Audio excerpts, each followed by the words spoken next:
Little Red Riding Hood. Once upon a time, there was a little girl who lived in a village by the wood. She always liked to wear a bright red cloak, so they called her Little Red Riding Hood. One day, Little Red Riding Hood wished to bring her grandmother a pie. She packed up a basket, put on her cloak, and she kissed her mother goodbye. "Remember," Mother said, "don't you dawdle.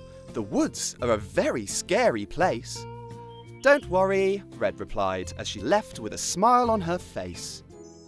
It was just so lovely in the forest that day that Red couldn't bear to stay the trail. She reached down to pick some pretty flowers that she saw and watched the butterflies and a snail. Little did she know, as she sat in the sun, that a dark shadow loomed overhead. A wolf then appeared and asked her quietly, "Why are you in the forest, Little Red?" She replied, "Well, I'm going to my grandmother's house, a cute little cottage near the brook." And then off she ran as she realised she was late, and the wolf took a shortcut, the crook. When Granny heard her knock, she called in relief, "Come in, dear, I was worried sick."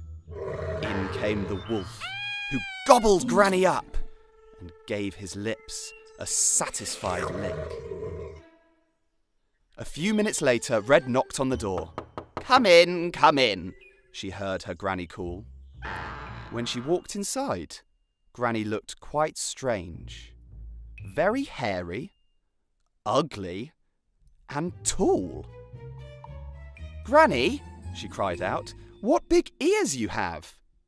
"The better to hear you with," Granny replied. "But, Granny, what big eyes you have!"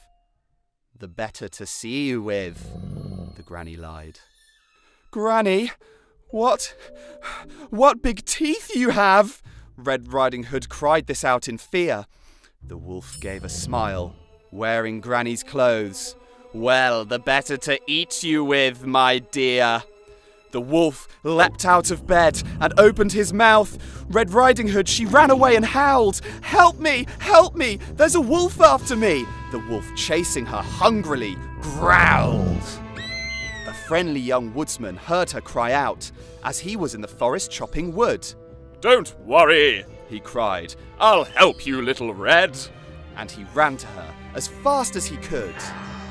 He squeezed the wolf so tight she spat the Granny out, and she landed, slightly frazzled, on the floor.